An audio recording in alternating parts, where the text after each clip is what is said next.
Alrighty, welcome back everyone. We just talked about some of the playoff hypotheticals that could unfold this upcoming season, and there are a lot of them. Definitely some ones that I will break down tomorrow because this is going to be off the charts crazy, I can promise you that. But let's get into segment 3 here, and let's talk about some out-of-conference games with the most playoff implications. We'll stick with the playoff for the time being, so definitely a very interesting thing here where you have a lot of out-of-conference games that are going to be in those conversations as you get down the stretch of this season.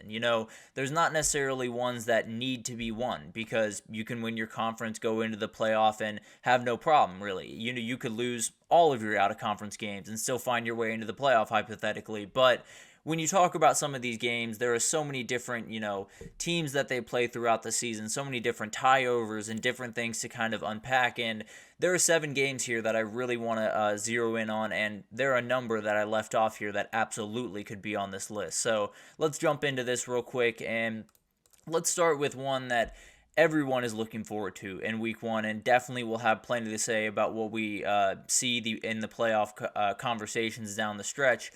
Notre Dame at Texas A&M is going to be a huge one. One way or another, this will be one that defines college football in a lot of ways because the reality is Notre Dame kind of can't lose. It's not to say, they don't have an ability to go 11-1 and make the playoff and all of that type of stuff, but let's just say a Notre Dame team that is rebuilding so much stuff, that is introducing a new quarterback, that has some questions on the at the wide receiver position and at the offensive line with the tackles. Just say they get dominated that day. Let's just say the offensive tackles don't look strong and Riley Leonard misses some passes and everything just looks a little bit out of sync. The defense is going to look fine. I'm not worried about that one bit. But let's just say everything looks a little bit out of sync. I would be hard-pressed to tell you that Notre Dame is not going to let that affect them going forward. Now, I don't know how much it's going to affect them. I don't know if it's going to impact the win total or anything like that, but it definitely could. It definitely could get into your mind and could kind of hurt you at the end of the day. So, and that's a piece of this where Notre Dame needs a win to go into the season because they have a couple of games that they really need to hit on. If you lose in the very first one, a lot of that momentum you feel going into the season is gone pretty much in a second. And then on top of that, let's say A&M beats Notre Dame and then loses to Texas at home at the end of the year. Texas is 10-2 or 9-3. Notre Dame is the exact same record. Texas is getting in, point blank, period. So this is one of those things that you're going to have a couple of games where Texas A&M plays an LSU or plays a Bama. I can't remember if they play Bama or not this year, but in the hypothetical, there are a number of teams in the SEC that Notre Dame could be battling for that last spot, and A&M could kind of ruin that fun in the very first week because then you immediately have a tiebreaker that does not go your direction if you're Notre Dame, and frankly, they need as many as they can get. Miami at Florida is an obvious one here. This one's a total layup. All of these first couple of ones are in week 1, by the way, but this one is obvious for a million reasons. Frankly, I could easily make the argument that both these teams very much need this win. I think both these teams are coming in with very different kind of ideas of what this season can be. Florida, it's all about proving everyone wrong. For Miami, it's about meeting the expectations that have been put in front of you, and definitely something that they are putting a lot of effort into in excuse me, I apologize, in Coral Gables and in Jacksonville. And I think it's one of those games where, again, you have so many SEC ties, you have so many ACC ties that at the end of the day, these are decisions that are going to have to be made. Whether it's, a Florida team that makes a run and, knocks off an ACC team because they got this win, or it's a team that Florida plays like a Texas, we can throw them back out there. Let's say Texas beats Florida, but Florida beats Miami, and it's against Texas or Miami at the end of the day. Texas is going to get that nod. So it's kind of this reality where maybe these out-of-conference games, the actual result doesn't impact, doesn't necessarily change the percentage chance that you can get in. What it does do is create a lot more hurdles to getting to that place, and it does create a world where some of these out-of-conference games that you have to deal with down the stretch have that much more impact because you lost one earlier, and you have to make sure that you have everything in order as you head throughout the rest of the season. LSU at USC in Las Vegas on September 1st is a very interesting game, and this one is very interesting for a number of reasons. And I think the number one reason is there's a couple of games throughout this out-of-conference schedule that are, in my opinion at least, one-to-one comparisons. They're teams that are roughly in the same part of their conference, roughly in the same echelon of their conference, and have the same type of goals as you head into the season. LSU and USC would be those groups. I think LSU might have a little bit higher of hopes this season, but at the end of the day, both teams are roughly in the same spot, and at some point, a decision is going to have to be made between the SEC and the Big Ten. Someone's going to have to stand up and say the SEC is better because of this reason, and it could be because LSU beat USC. And we'll get to another one a little bit later, which I'm sure you've already connected the dots there, but overall, this is one that I think it could totally define everything around the SEC and Big Ten conversation. When LSU plays Ole Miss, it's going to be that much more important because USC could have lost that game and been up against Ole Miss at the end of the year. And it's one of those things that there's so many convoluted parts to it and so many overlapping narratives that it's really hard to get a beat on. But at the end of the day, I do think this is one that is going to have a huge impact on just the conversation around those two conferences as you move into what is going to be a crazy selection Sunday.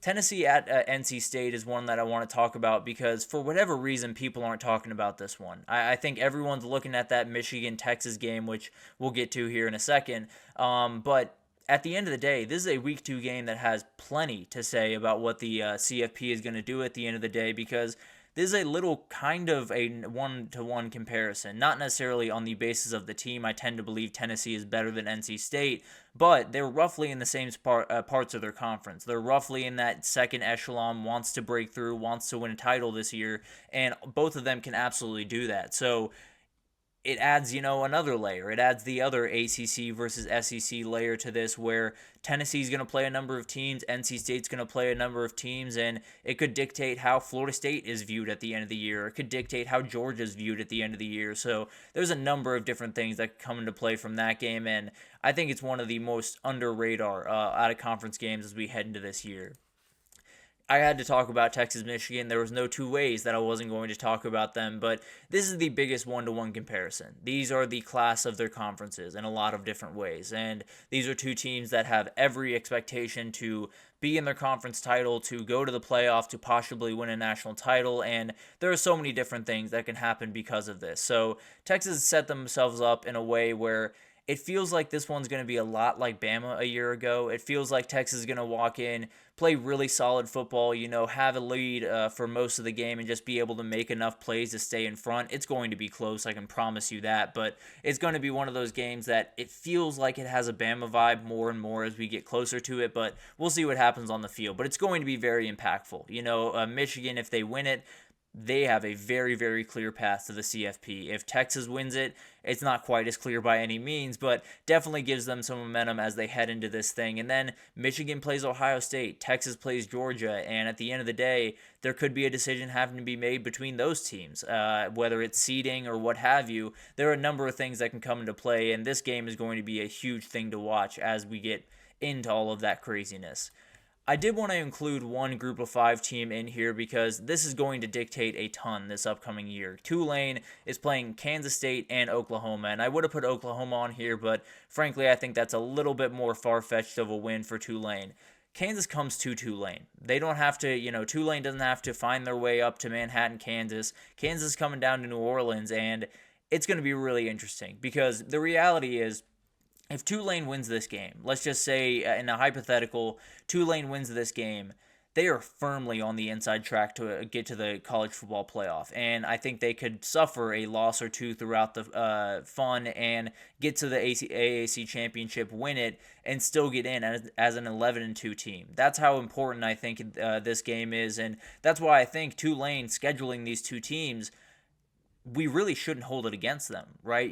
Playing Oklahoma, playing Kansas State are two things they did not have to do, but they decided to do because they wanted to compete. So it could be an interesting conversation where even if Tulane loses to those two teams, let's say they run the table and win the AAC, that's an 11-2 team. It's not necessarily the prettiest record. It definitely won't be the best record in the Group of 5, but I could easily make the argument that that's the best team in the Group of 5. So this could be one of those games that, depending on how close it is, depending if Tulane finds a way to win, the Group of 5 could have their they could have their representative decided pretty early on in the season, at least in general terms. Nothing obviously is decided, but in pencil at the very least. And then Florida State at Notre Dame is the last one I wanted to talk about. The only one that happens beyond week 3, I believe. No, November 9th is when this one is going to kick off. And Notre Dame just had to be on this list twice. When you play all the out-of-conference games in your schedule, you're going to have to be on this thing twice. And these are the two inflection points. We talked about A&M. Florida State is another one. They're going to have to be able to come out and play really, really good football. And I think Florida State is one of those teams that they've finished conference play at this point. They are beyond what the ACC has to offer them, and they could have easily already punched their ticket to the ACC title game. That makes this thing way more interesting. Not to say that Florida State's going to go up there and lie down and take a loss, but it is a very interesting concept where you might want to start thinking about rotating some guys in and making sure they're healthy for the ACC championship, and maybe it lends itself to Notre Dame getting in, but then it maybe hurts you on the back end if you lose the ACC championship. So there's a million different things that go into this where Florida State and Notre Dame could be the two teams that are compared apples to apples, and this could be the game that decides the entire thing. So it's going to be incredible to watch all of this unfold. I think when you get into this 12-team playoff and you can get an auto bid by winning your conference, some people were very worried about the importance of out-of-conference, and frankly, I'm still a little bit worried about that. Would like for more out-of-conference games to be on the schedule and more marquee games, of course, but at the end of the day, it feels like there's enough games to unpack here. It feels like there's enough games that will have just really important impacts as we get into this season, and maybe there are in week 1 or week 2, but you'll hear about them in week 13 and 14. I can promise you that. So definitely a very, very fun exercise. We will absolutely do it tomorrow because a couple more popped in my head as I was doing this. So we'll unpack a couple more tomorrow, but let's take our third break here, and when we come back, we're going to do a little bit of fall camp intel update because it's happening all over the place. We got to make sure you guys are fully up to date. So we're going to get into that right after this, so stick with us.